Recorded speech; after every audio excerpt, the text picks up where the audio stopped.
इस चीज का आप खास ख्याल रखिएगा कि एरो कैसे बनाते हैं। एक एग्जाम्पल मैं दे रहा हूँ, अब मैं चेक तो नहीं कर सकता, बट ठीक है मैं एग्जांपल दे रहा हूँ, आप खुद से अपने कॉपी में ट्राई कीजिएगा बनाने का कि इनके रेजोनेटिंग स्ट्रक्चर्स कितने बन रहे हैं।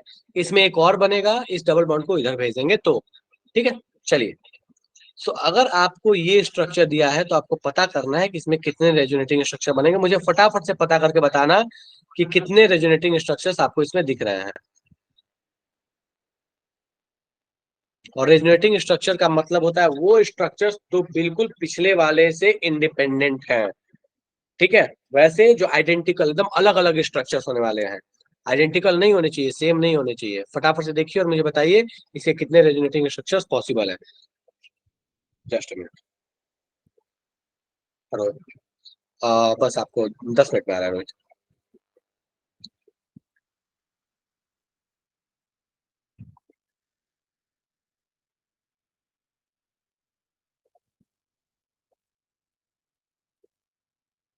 सर 3। इसके कितने रेजोनेटिंग स्ट्रक्चर्स बनेंगे?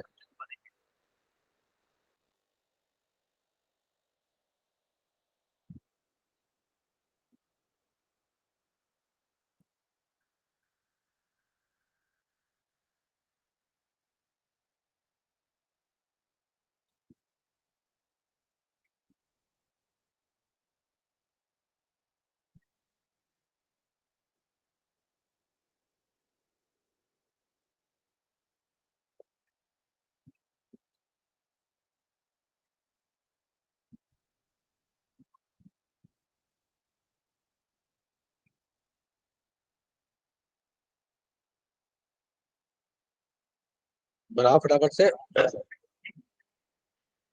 सर 3। देखते हैं।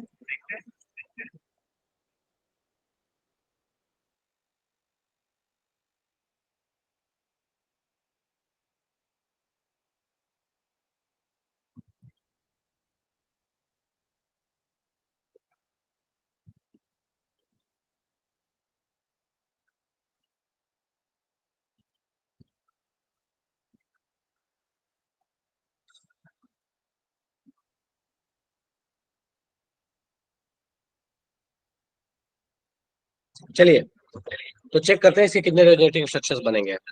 अगर ये अपने पास पेरेंट स्ट्रक्चर है तो इसको छोड़ के मैं पूछा कितने बनेंगे। ध्यान दो, ये डबल बॉन्ड शिफ्ट होगा। ध्यान दो, ये डबल बॉन्ड कैसे होगा, देखो इस निगेटिव को लेके आएंगे अंदर, इस डबल बॉन्ड वाला पाई इलेक्ट्रॉन पहुंचेगा यहाँ। एरो को ध्यान देना, घुमा रहा हूँ। अपने पास जो स्ट्रक्चर बनेगा वो ऐसे बनेगा।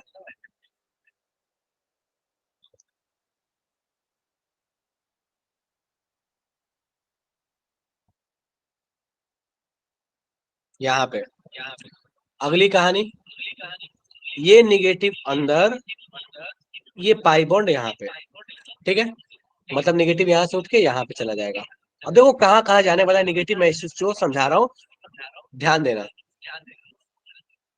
ये निगेटिव यहाँ से उठ के जाएगा यहाँ पे, फिर यहाँ से और इस पाई के बीच में रेजोनेंस होगा, फिर जाएगा यहाँ पे, फिर यहाँ पे और यहाँ के पाई के बीच में रेजोनेंस होगा, फिर जाएगा यहाँ पे, और फिर वापस घूम के आ जाएगा इसी जगह पे।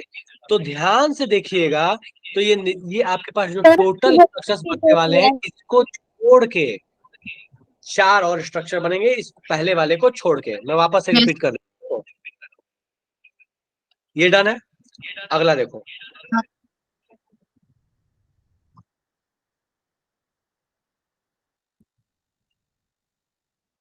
यहाँ,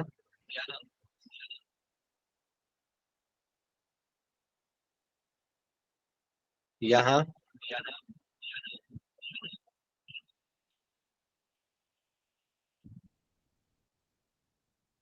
यहाँ, फिर यहाँ से उठ के वापस कहाँ चला जाएगा निगेटिव, यहाँ पे चला जाएगा।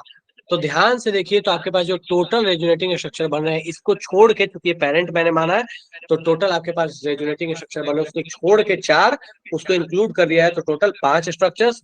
और इनमें पांचों जगह पे आपके पास निगेटिव जो है वो आ रहा है। डन है क्या? देख लो एक बार, अगर यस। पूछ लो कितने रेजोनेटिंग स्ट्रक्चर बन रहे हैं इसके।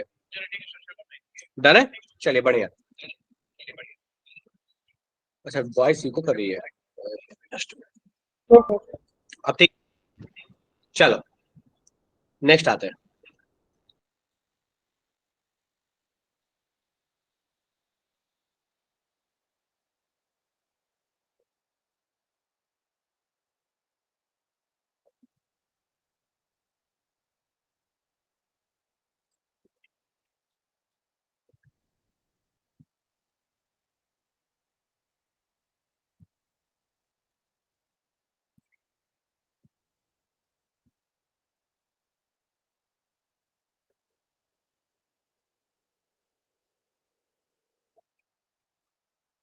फटाफट से पता करके बताओ कि इसके कितने रेजोनेटिंग बन रहे हैं पहले वाले स्ट्रक्चर को छोड़ के।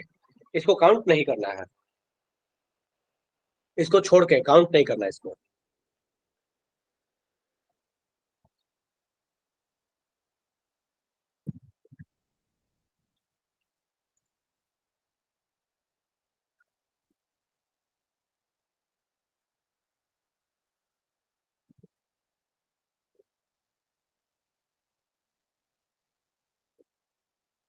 बढ़िया।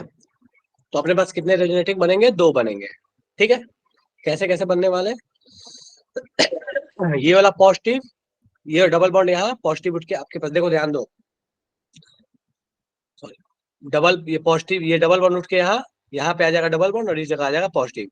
दूसरा सेम कहानी इस साइड में, डबल बॉन्ड उठ के यहाँ पॉजिटिव यहाँ पे, तो बेसिकली 2 स्ट्रक्चर बनने वाले हैं। ठीक, तो ये बेसिक सी कहानी है कि भैया कितने रेजोनेटिंग स्ट्रक्चर बनाए जा सकते हैं। अब ये थोड़ा सा एक अच्छा केस, किसने बोला कि बताइए CH3C डबल O माइनस का रेजोनेटिंग स्ट्रक्चर। आसान सा क्वेश्चन है, आराम से बना सकते हो। उसके बाद कहता है फॉस्फेट आयन में रेजोनेटिंग स्ट्रक्चर बनाइए, कितने बनेंगे? मुझे फॉस्फेट आयन में, चलो फॉस्फेट नहीं दे रहा मैं, तो बाई फॉस्फेट देता हूं मैं। बाई फॉस्फेट में कितने रेजोनेटिंग स्ट्रक्चर्स बनेंगे ये आपको पता करके बताना है दोनों में। पहले आपको बताना है एसीटेट में और फिर बताना है बाई फॉस्फेट में। फटाफट से सोच के बताओ कितने मिलने वाले हैं। पहले एसीटेट में बताओ कितने स्ट्रक्चर्स बनना है एसीटेट में।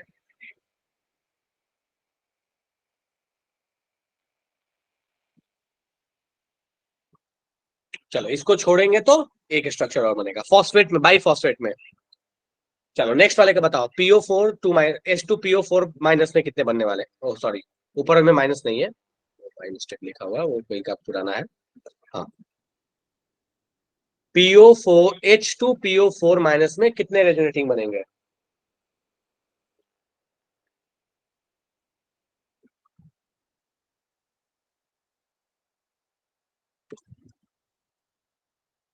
ध्यान से देखिएगा, ये निगेटिव, ये पाई, एक रेजोनेंस, इसका लोन पेयर, इसका पाई, दूसरा रेजोनेंस, इसका लोन पेयर, इसका पाई, तीसरा रेजोनेंस। तो ये तो बिना रेजोनेंस का था, रेजोनेंस हो रहा है, तो अपने पास कितने स्ट्रक्चर और बनेंगे? 3। मैं एक रेजोनेंस में करके आपको दिखा देता हूँ कैसा बनेगा। तो इस निगेटिव को उठा के आप यहाँ भेजिएगा तो ये आ जाएगा आपके पास डबल बॉन्ड और यहाँ पे आ जाएगा निगेटिव। फिर इस वाले को आप कीजिएगा तो देखो इससे कौन कौन से बन रहे हैं। तो मैं एक तो बना देता हूँ, P double bond OH OH O minus, P double bond sorry, PO minus, इसको डबल बॉन्ड, इसको O माइनस ही छोड़ दिया। यहाँ पे ध्यान दो, ये डबल बॉन्ड OH और इसके ऊपर पॉजिटिव और यहाँ पे सिंगल बॉन्ड OH। इसी तरीके से ये जैसे डबल बॉन्ड OH प्लस बना वैसे यहाँ पे भी डबल बॉन्ड OH प्लस बन जाएगा। डन है क्या? देख लो एक बार और कोई दिक्कत लगे तो पूछ लो। तो कितने बन रहे हैं अपने पास? एक इस ऑक्सीजन से, एक इस ऑक्सीजन से, एक इस ऑक्सीजन से, तो कितने टोटल बन रहे हैं अपने पास? 3 बन रहे हैं। डन है क्या? एसीटेट का बता दीजिए। एसीटेट का बता देता हूँ, ये ऑक्सीजन वाला नेगेटिव अंदर साइड में, ये डबल बॉन्ड वाला पाई बॉन्ड यहाँ पहुंच गया। डन है, तो कितने स्ट्रक्चर्स बनेंगे? 2 बनेंगे, CH3CO माइनस और यहाँ पे डबल बॉन्ड O। चलेगा? ये दोनों तो सेम ही है। हाँ, तो कब कहा है ऐसा? सेम देखो, यहाँ पे सेम का मतलब होता है ना कि मान लो इस ऑक्सीजन का नाम होता गोलू और इस ऑक्सीजन का नाम होता भोलू, तो पहले यहाँ पे गोलू के पास पहले यहाँ पे भोलू के पास निगेटिव था, अब गोलू के पास निगेटिव है।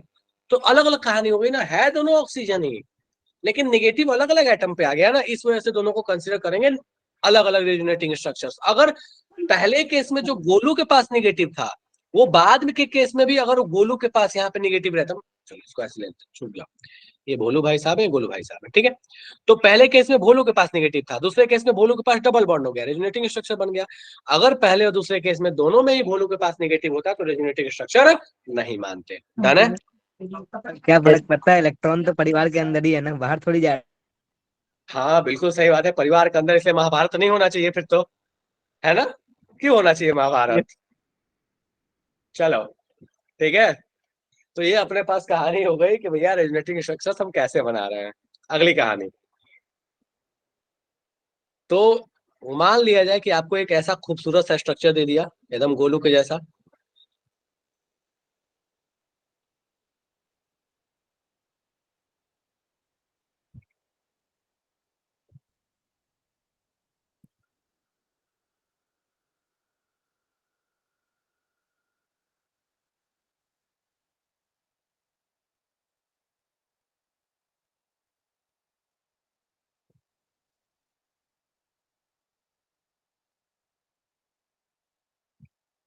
तो sorry,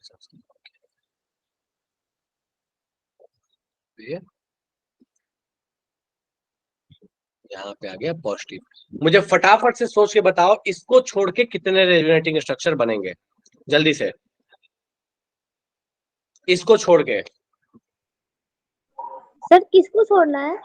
ये पहले वाले को छोड़ के, ये भी तो एक स्ट्रक्चर है ना, इसको कंसिडर नहीं करना, ये पेरेंट स्ट्रक्चर है, इसके अलावे कितने बन रहे हैं?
सर 5। देखते हैं।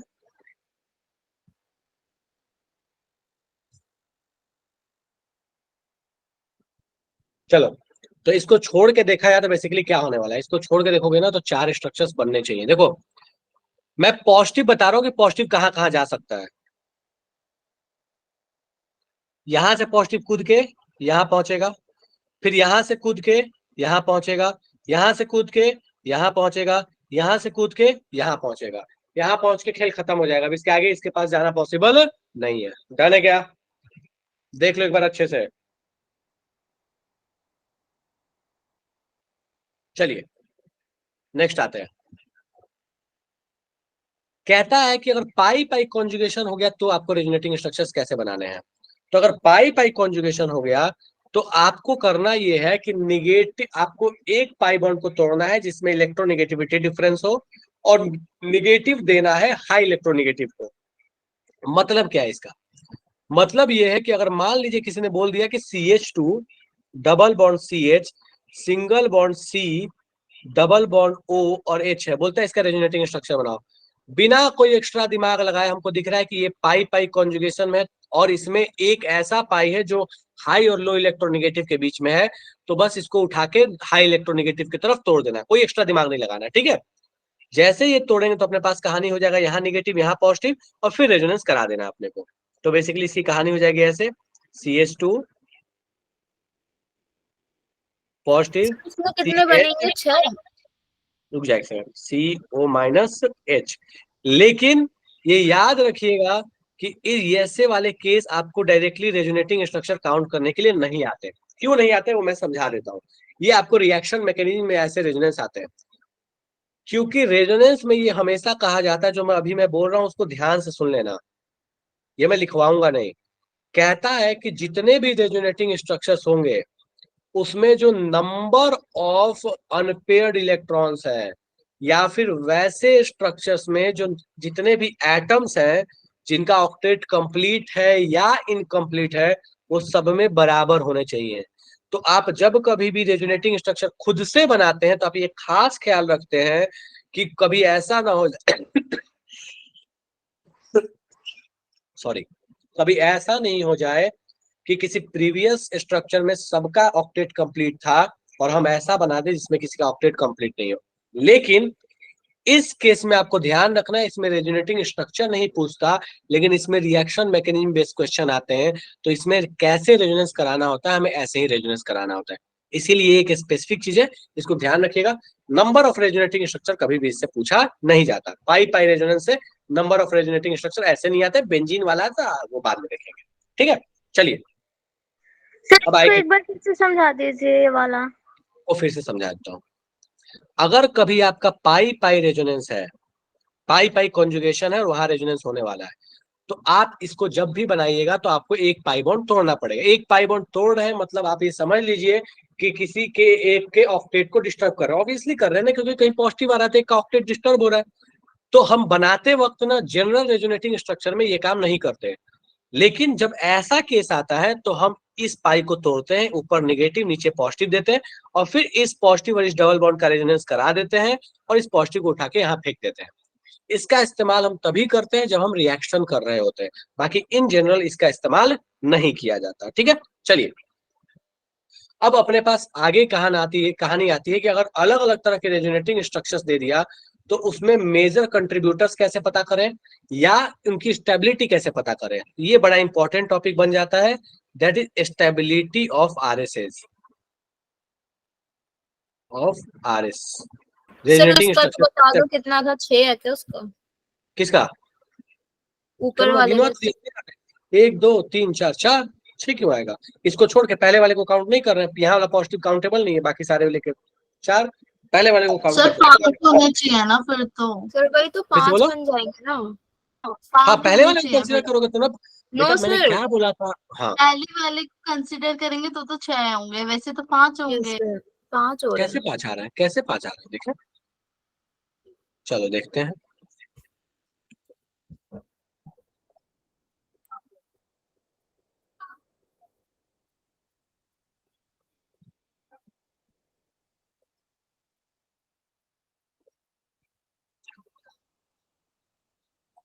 एक सेकंड हो जाओ।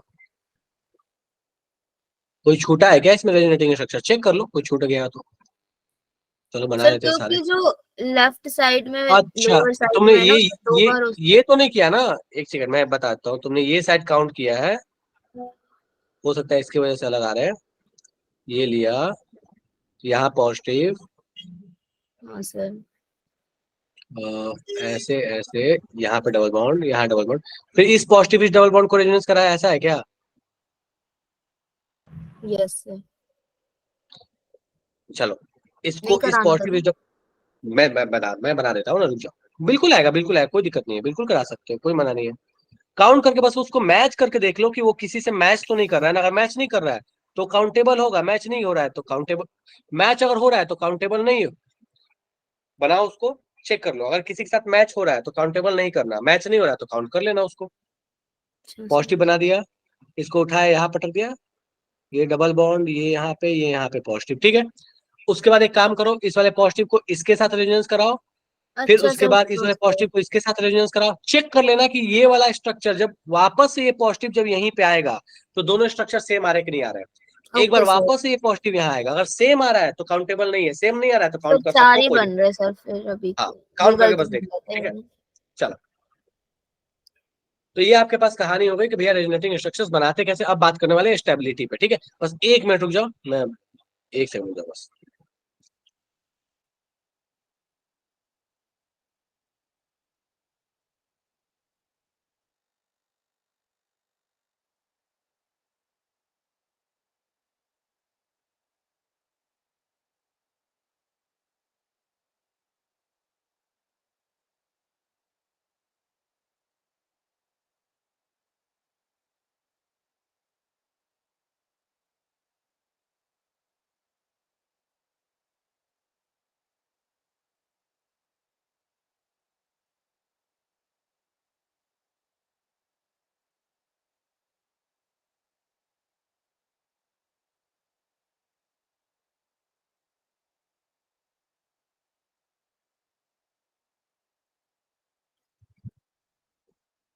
चलो, तो बोलता है स्टेबिलिटी ऑफ आरएस कैसे चेक करते हैं। ठीक है, देखो सबसे पहली चीज जब भी स्टेबिलिटी की चर्चा होगी एकदम दिल दिमाग फेफड़ा किडनी सब में सेट कर लेना है एक बात।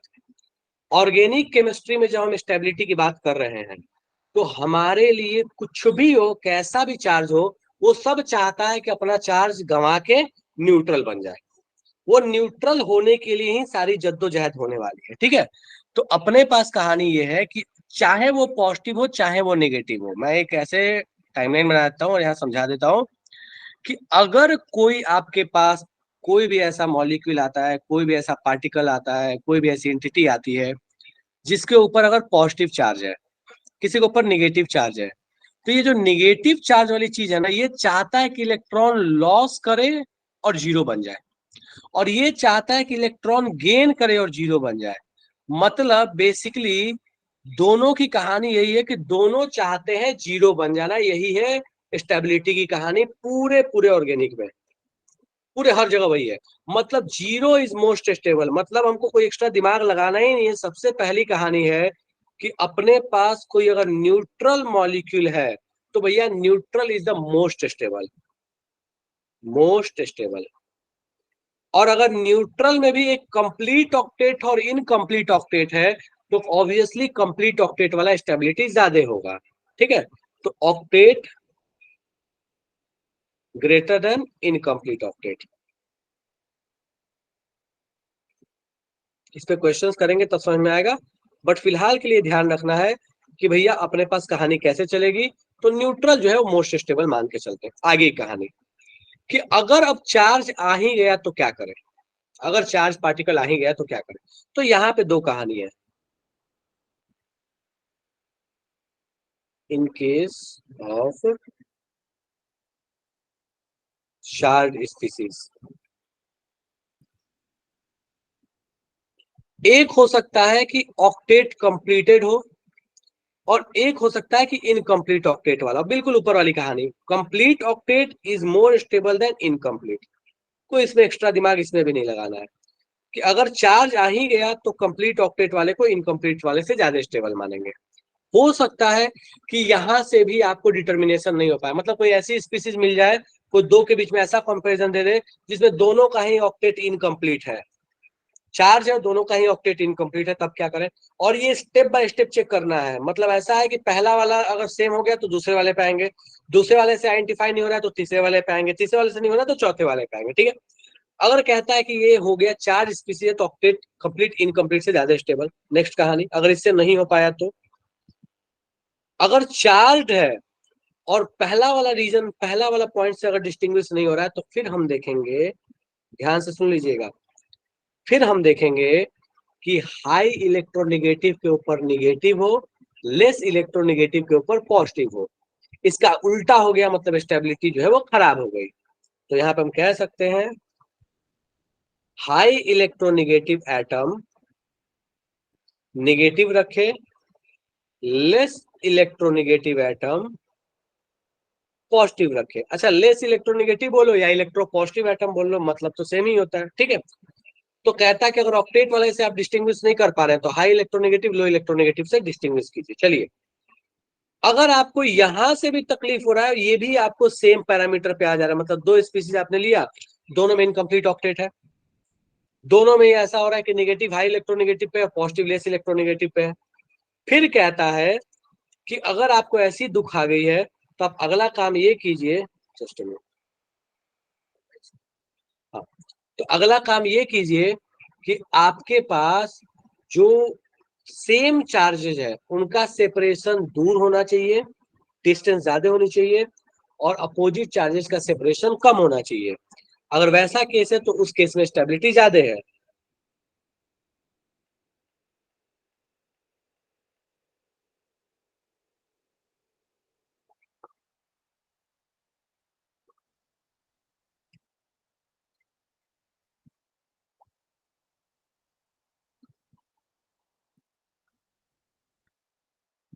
ठीक है, तो ये आपके पास बेसिक पैरामीटर्स होता है जिससे हम रेजोनेटिंग स्ट्रक्चर्स के कंपैरिजन करते हैं कि किस कौन से वाले स्ट्रक्चर की स्टेबिलिटी कम होगी या ज्यादा होगी। चलिए, अब ये तो हम देख लिए, अब आगे की बात करते हैं, देखते हैं भैया रेजोनेटिंग स्ट्रक्चर में क्या कहानी बन सकता है। चलो, तो मान लीजिए आपके पास एक एग्जाम्पल दिया है, ऐसे कहता है कि बताइए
बोलता है बताइए इन चारों स्ट्रक्चर्स को आपको अरेंज करना है अकॉर्डिंग टू स्टेबिलिटी। फटाफट से अरेंज करने का प्रयास कीजिए, कौन कितना स्टेबल होगा। शुरू हो जाइए।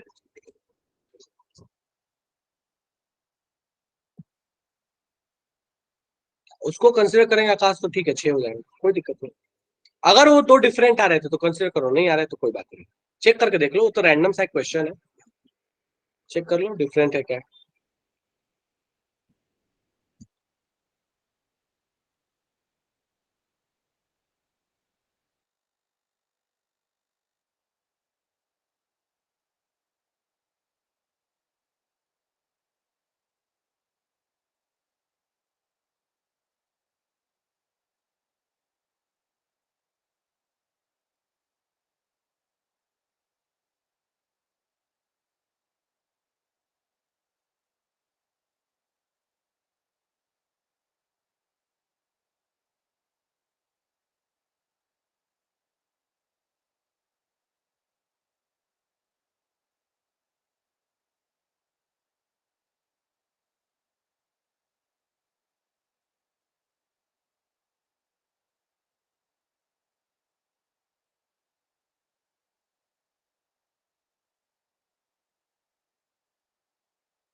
इंक्रीजिंग ऑर्डर में अरेंज करना है, इंक्रीजिंग में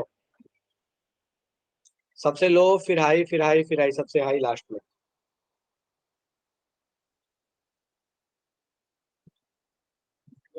कोई बात नहीं, तुम डिक्रीजिंग में भी कर दोगे तो मैं देख के पता लगा लूंगा क्या सीन है, उसके लिए तुम निश्चिंत रहो, ऑर्डर बस तुम भेज दो।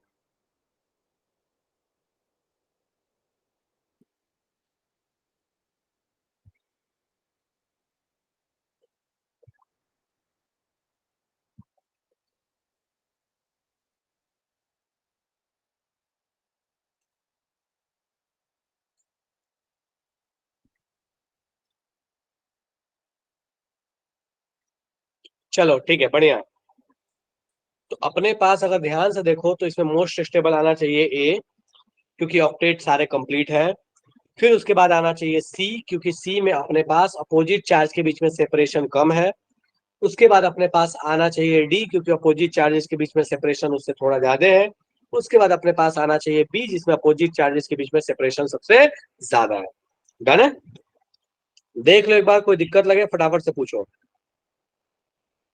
सर स्क्रीन नहीं दिख रही। मेरे को समझ नहीं आता कैसे दिक्कत होती है, लोग ये स्क्रीन नहीं दिखने वाली, कुछ लोगों को दिखती है कुछ लोगों को नहीं दिखती है, पता नहीं क्या ही दिक्कत है ये। सर ये सबसे ज्यादा स्टेबल होगा आई ना? थिंक हाँ, ये ये सब सबसे अधिक नेटवर्क इशू स्टेबल की होगा, वजह से ठीक है। होता है। चलो ठीक है।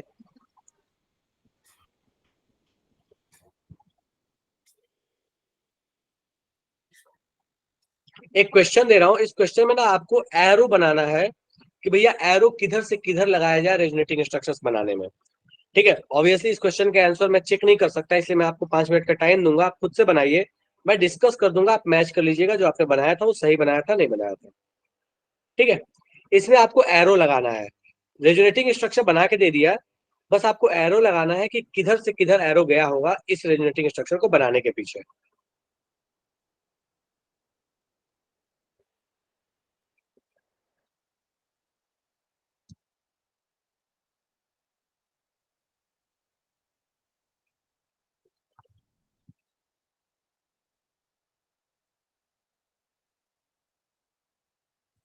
सर जहाँ नेगेटिव साइन जाएगा वहीं इलेक्ट्रॉन गए हैं तो वहीं लगेगा। जिस देखो इलेक्ट्रॉन के फ्लो के साइड में ही एरो बनाते हैं। अब सर आराम से वही सोचो तो। और बनाओ, कोई दिक्कत नहीं, टाइम लो, आराम से सोच के बनाओ, 2 मिनट टाइम लो, कोई दिक्कत नहीं।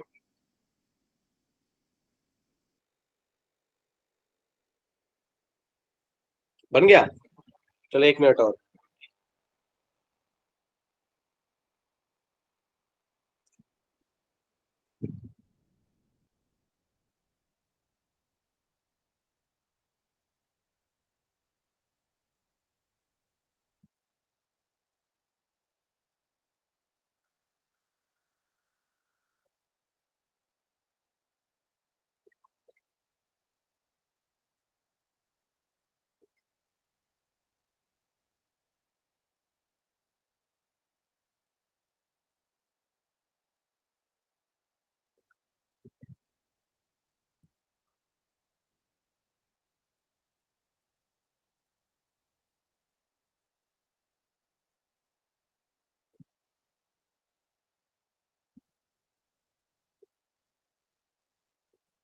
कोई बात नहीं खुशी, परेशान नहीं हो, एक बार फिर से ट्राई कर लो।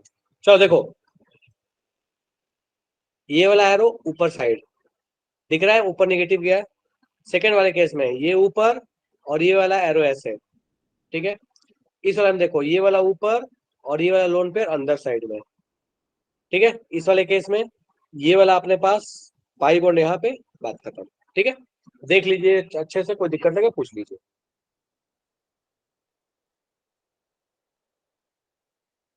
चलो नेक्स्ट, एक और क्वेश्चन फिर आगे बढ़ेंगे।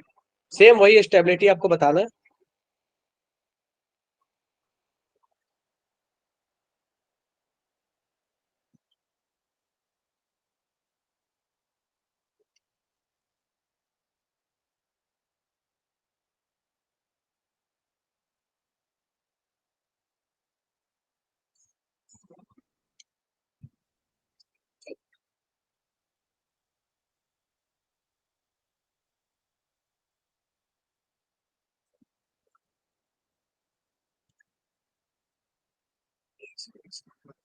ये समझा भाई अच्छे से, ये पॉजिटिव, ये OH, ठीक है। उसके बाद अपने पास ये यहाँ पे, ये पॉजिटिव, ये OH, ये यहीं पे है, यहाँ पे डबल बॉन्ड, यहाँ पे OH और ऑक्सीजन के ऊपर पॉजिटिव, ठीक है। ये यहीं पे है, और अगला केस यहाँ पे पॉजिटिव, ये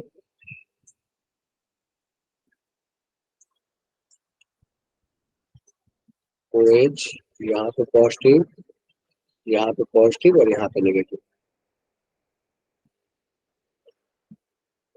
अरेंज करो फटाफट से स्टेबिलिटी का ऑर्डर में।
करो आराम से अरेंज।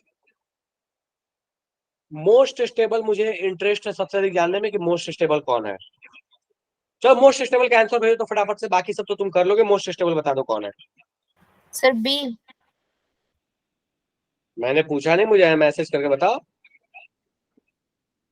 सोच के बताओ मुझे कि मोस्ट स्टेबल कौन सा दिख रहा है तुम्हें।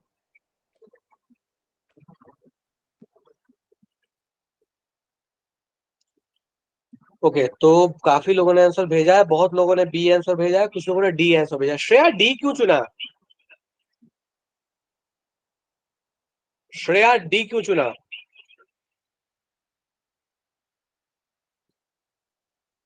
अनिशा ये सीसी कौन सा ऑप्शन है? सर सी। अच्छा सी, ठीक है। सर बी होगा ना, क्योंकि उसमें दोनों तरफ से रेजोनेंस आ रही है, ऑक्सीजन के लोन पेयर्स की भी और वहां से डबल बॉन्ड की भी। ठीक है, वो बात मैं मानने को तैयार हूँ, बट हमारे मतलब अभी तक के हिसाब से तो ऑक्सीजन के ऊपर पॉजिटिव है, फिर डी कैसे? सर बी की बोल रहे हैं हम। अच्छा बी की बोल रहे हो, ओके ओके ठीक है। श्रेया आपने डी चुना था ना? Yes sir. कैसे डी कैसे? ओ पे तो पॉजिटिव है।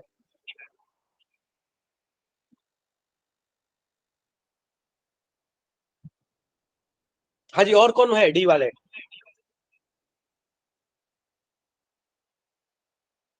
डी वाला भैया डी रेजोनेंस में होना चाहिए, डी मोस्ट स्टेबल होना चाहिए। एक बार हैंड रेज तो करो, एक्चुअली मैं बात करना चाहता हूँ। डी वाले से काफी लोगों ने आंसर भेजा है डी।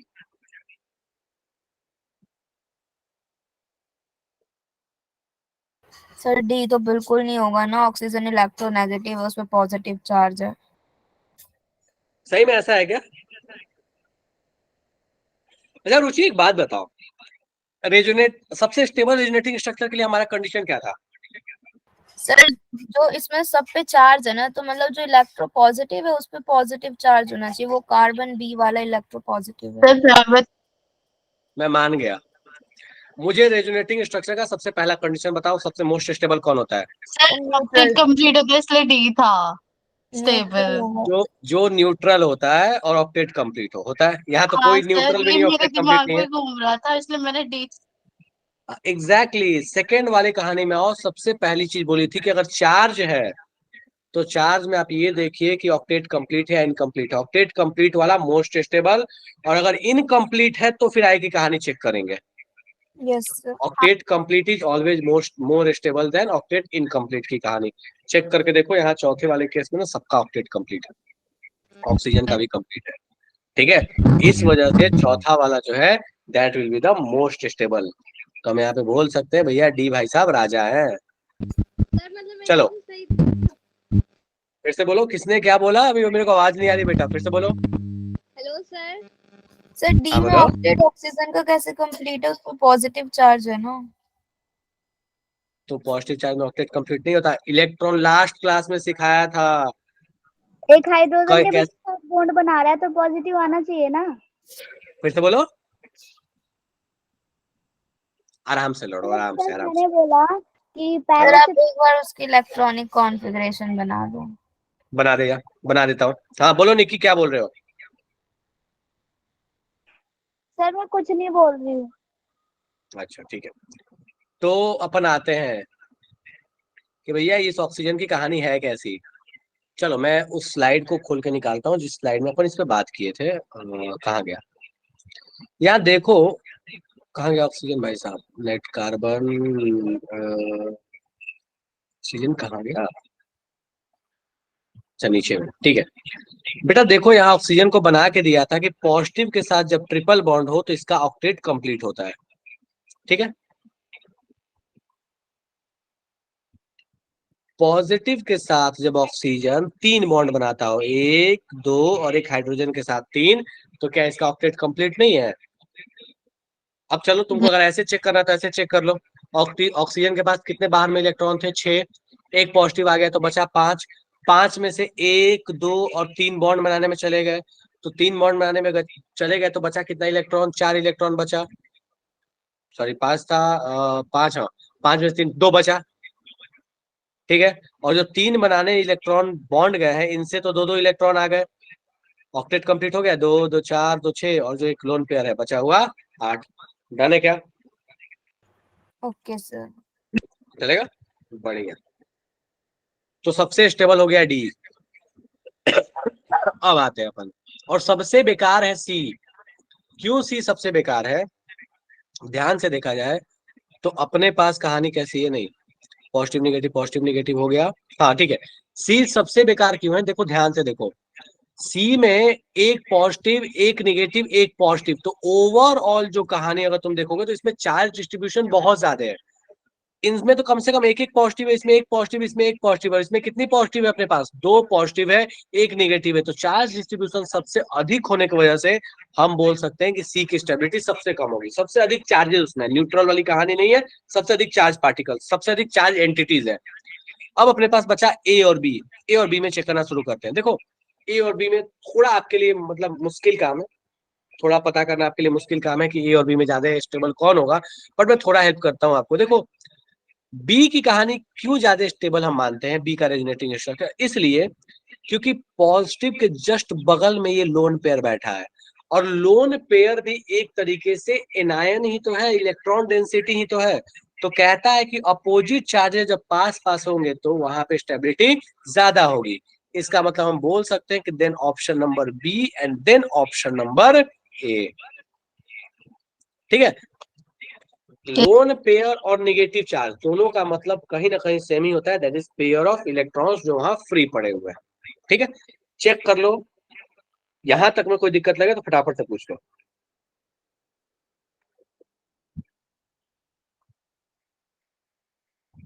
हो जाएगा?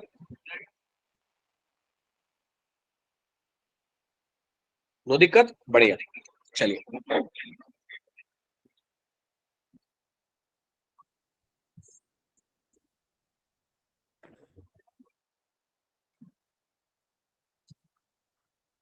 चलो एक और क्वेश्चन देता हूँ आसान सा। मतलब आई नो कि थोड़ा टाइम का कंस्ट्रेन है, बट स्टिल एक क्वेश्चन तो बनता है। ज्यादा क्वेश्चन नहीं कर सकते अपन, ठीक है कोई नहीं।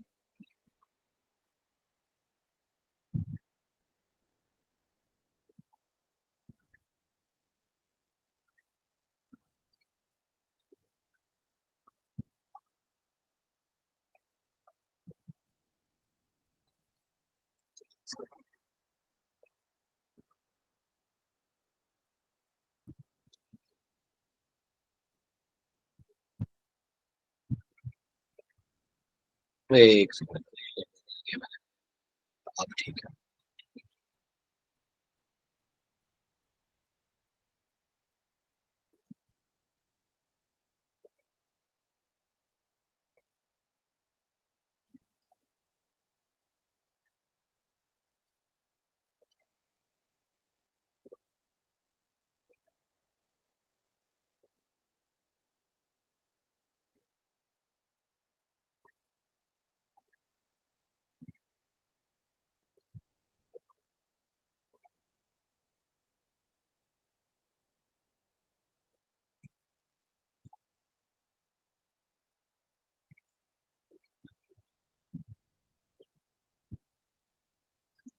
आराम से सोच के मुझे बताना, स्टेबिलिटी हड़बड़ाना नहीं।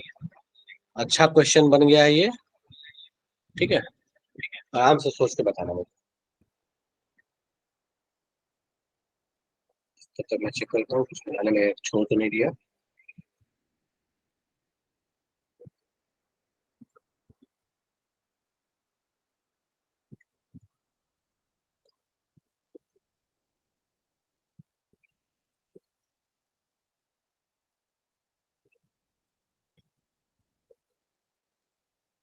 ठीक है, करो।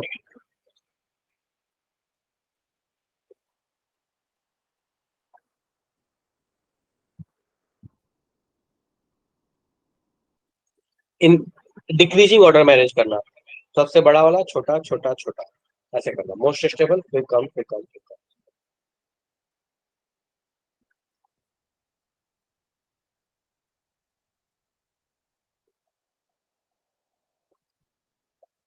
आकाश गड़बड़ है। इनफैक्ट काफी गड़बड़ है, आराम से सोचो।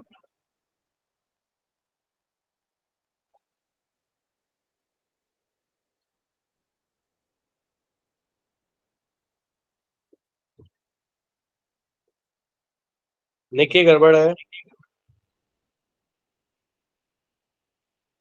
ईशु सही है, रुचि सही है, इशिका गड़बड़ है, जोया सही है, रोहित गड़बड़ है,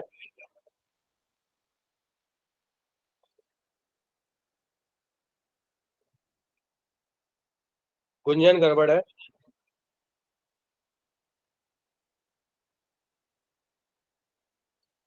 चलो चेक करना शुरू करते हैं। देखो न्यूट्रल तो इस पूरे में कोई नहीं है, दिमाग लगाना ही नहीं है, न्यूट्रल की कहानी गई। उसके आगे बढ़ते हैं। कहता है कि भैया अगर चार्ज है तो जिसमें ऑक्टेट कंप्लीट है उसकी स्टेबिलिटी इनकम्प्लीट वालों से ज्यादा होगी। सर इसमें बी वाला न्यूट्रल नहीं है। कंप्लीट है, देखो इसमें सबका कंप्लीट है, इसमें देखो तो भैया हमको दिख रहा है इसका कंप्लीट नहीं है, और इसमें देखो तो भैया कार्बन अपने पास 4 बॉन्ड के साथ एक नेगेटिव नहीं रख सकता, ये इम्पॉसिबल है। तो ये तो बन ही नहीं सकता, ये बनाया हुआ ही रॉन्ग स्ट्रक्चर है, मतलब ये तो देखते समझ में आ गया कि ये बन ही नहीं सकता। इस वजह से सी की स्टेबिलिटी तो सबसे बेकार हो गई, क्योंकि सी वाला केस ऐसा है जिसमें अपने पास पॉसिबिलिटी नहीं बनने की। डी वाले में सी का इनकम्प्लीट ऑक्टेट है, बाकी देखो इसमें सब सारे एटम का ऑक्टेट कंप्लीट है, मतलब ये भी समझ में आ गया कि सी से ज्यादा स्टेबल होगा डी, और ए और बी में अपनी मेन लड़ाई है। ठीक है, ए और बी जो होंगे वो सी डी से ज्यादा स्टेबल होंगे, और सी तो बन ही नहीं सकता, तो सी सबसे वाहियात हो गया। और ए और बी में सोचते हैं, ए और बी में ऑक्टेट दोनों का कंप्लीट है। उसके बाद क्या कहता था अपने पास कि अगर ऑक्टेट कंप्लीट है तो निगेटिव उसको दो जो कि हाई इलेक्ट्रोनेगेटिव पे हो। हमको दिख रहा है कि बी वाले केस में नाइट्रोजन के ऊपर नेगेटिव सुंदर लगता है, कार्बन के ऊपर नेगेटिव उतना सुंदर तो नहीं लगता, हम बचपन से देखते आ रहे हैं। मतलब हम बोल सकते हैं यहाँ पे हो जाएगा बी और यहाँ पे हो जाएगा ए। चलेगा क्या? सर डी कोई वाला ऐसा बता दो। बी में देखो ऑक्टेट सबका कंप्लीट है, चेक करो complete sir D 4 bond. D D वाला देखो यहाँ पे ये कार्बन का ऑक्टेट कंप्लीट नहीं है ना, सी प्लस, सी प्लस का मतलब क्या हुआ, कार्बन 3 बॉन्ड और एक पॉजिटिव, मतलब ऑक्टेट कंप्लीट नहीं है। इसके पास राइट नाउ कितने इलेक्ट्रॉन है, 6 इलेक्ट्रॉन्स है, और हमको पता है complete octet is more stable then incomplete octet. चलेगा? यस सर आगे। बड़े आगे हम, यस ठीक है, सर। ठीक है, बढ़िया। नेक्स्ट आते हैं अपन,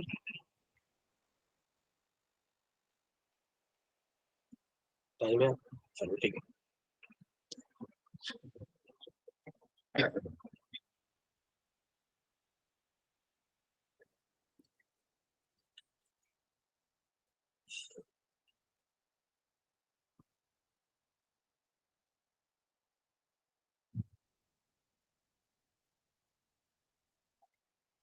अब बात करने वाले एरोमेटिसिटी की। देखो एरोमेटिक क्या होता है, वैसे कंपाउंड जिसको मान के चलते हैं कि उनके पास बहुत अच्छी सी स्मेल होती है, ठीक है। खैर वो फिजिकल प्रॉपर्टीज बात नहीं करना, आप एनसीईआरटी पढ़ते हैं आपको वो चीजें हो जाएंगी। अपन यहाँ बात करने वाले हैं कि एरोमेटिक का क्या मतलब है और इससे कैसे पता करेंगे कोई भी कंपाउंड एरोमेटिक है कि नहीं है। बेसिकली 4 कंडीशन कहता है कि अगर आपके पास पहला कंपाउंड साइक्लिक हो, दूसरी कहानी है प्लेनर हो। प्लेनर कैसे चेक करते हैं, जनरली मान के चलिए कि 6 के रिंग तक हमेशा कंपाउंड जो वो प्लेनर ही रहने वाला है, अगर उसमें कंटिन्यूअस रेजोनेंस है तो 6 तक। अगर कंटिन्यूअस रेजोनेंस है मतलब सारा का सारा कार्बन sp2 हाइब्रिडाइज है, अगर sp2 का 6 तक रिंग है तो कोई दिक्कत नहीं है, 6 से ज्यादा बढ़ता है तो समस्या होती है। नेक्स्ट कहता है कंटिन्यूअस रेजोनेंस होना चाहिए, मतलब ऐसे समझो कि अगर निगेटिव रेजोनेंस करने चला तो वो आगे ही बढ़े जा रहा है, बढ़े जा रहा है, बढ़े, ऐसा नहीं हो रहा कहीं पे रुक के उसको वापस पीछे आना पड़ रहा है, वो कहानी नहीं है। रेजोनेंस चल रहा है तो एक ही डायरेक्शन में चले जा रहा है। याद करो एक केस जहां पे हमने लिया था साइक्लिक वाला, कहां गया,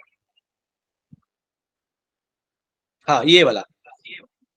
अब इसमें देखो यहाँ से यहाँ, यहाँ से यहाँ, फिर यहाँ से यहाँ, फिर यहाँ से यहाँ, फिर यहाँ से यहाँ, फिर यहाँ से यहाँ, मतलब ये एक डायरेक्शन में चले जा रहा है। भले ही सेम रेजोनेटिक स्ट्रक्चर बने उससे दिक्कत नहीं है, पर उसको ना बैक आने की जरूरत नहीं है। तो इसी चीज को बोलते हैं कंटिन्यूअस रेजोनेंस। जबकि जैसे इस वाले कहानी में देखो हमको दिख रहा है कि भाई साहब ये वाले इलेक्ट्रॉन यहाँ चले गए, फिर ये आगे चला गया, अब यहाँ पॉजिटिव आके ना एंड हो गया। अब इससे ना ऐसा नहीं हो सकता कि इधर से इलेक्ट्रॉन आएगा, अब इसको बैक इधर उल्टा डायरेक्शन लेना पड़ेगा, ठीक है। तो ये कंटिन्यूअस रेजोनेंस नहीं कहलाएगा। तो अपने पास कहता है कि भैया रेजोनेंस क्या होना चाहिए, कंटिन्यूअस होना चाहिए। नेक्स्ट कहानी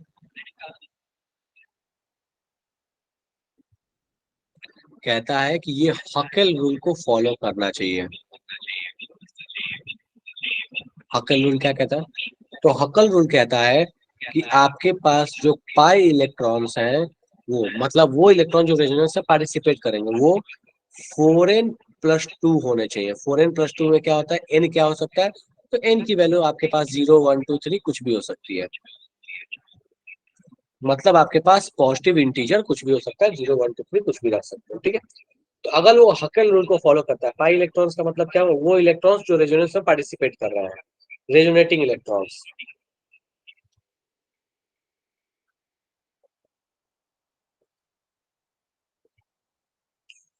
अगर इन सारे कंडीशन को कोई कंपाउंड सेटिस्फाई कर रहा है तो हम बोलते हैं वो कंपाउंड एक एरोमेटिक कंपाउंड है। एग्जांपल के तौर पर अपना सबसे फेमस एग्जांपल बेंजीन।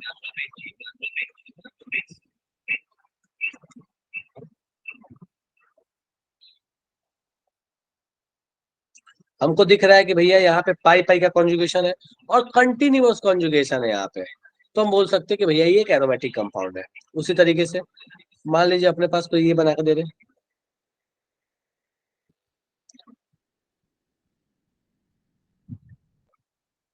जो जस्ट उस समय बनाया हुआ था एग्जाम्पल में, इसमें भी हमको पता है कि कंटिन्यूअस रेजोनेंस है। पाई इलेक्ट्रॉन्स काउंट करते हैं, पाई इलेक्ट्रॉन्स की क्या है, इसके लिए 2, इसके लिए 2, इसके लिए 2, टोटल कितने हो गए 6। पॉजिटिव के लिए कोई इलेक्ट्रॉन नहीं होता, 0, ठीक है। तो यहाँ पे हमको दिख रहा है कि भैया पाई इलेक्ट्रॉन्स कितने हैं, 6 हैं। यहाँ पे पाई इलेक्ट्रॉन्स कितना अपने पास 6 है। साइक्लिक है, कोई डाउट नहीं है। प्लेनर है, कोई डाउट नहीं है, 6 तक का कोई लोड नहीं है। कंटिन्यूअस रेजोनेंस है और पाई इलेक्ट्रॉन 6 है। इसमें भी सेम कहानी, साइक्लिक है, प्लेनर है, कंटिन्यूअस रेजोनेंस और 6 इलेक्ट्रॉन्स है। तो हम बोल सकते हैं कि ये सारे ऐसे कंपाउंड है जो एरोमेटिक है। ये आयन है, ये कंपाउंड है, बट एरोमेटिक नेचर का। अब अगले क्लास में थोड़ा बात करेंगे, 9 बजे से फिर से क्लास है ना, ठीक है। तो 9 बजे से जो क्लास होगी उसमें बात करेंगे कि भैया और एरोमेटिक का मतलब क्या होता है, एंटी एरोमेटिक का मतलब क्या होता है, स्टेबिलिटी कैसे चलती है। पर अगर यहाँ तक थोड़ी बेसिक सी कहानी में दिक्कत है तो बताओ, बात कर लेते हैं। अभी क्लास में छोड़ रहा हूँ, अभी मैं क्लास छोड़ रहा हूँ, फिर 9 बजे से पढ़ेंगे अपन, ठीक है। हाँ चलो ठीक है, 9 बजे से मैं वापस यहीं से कंटिन्यू करूंगा, ठीक है।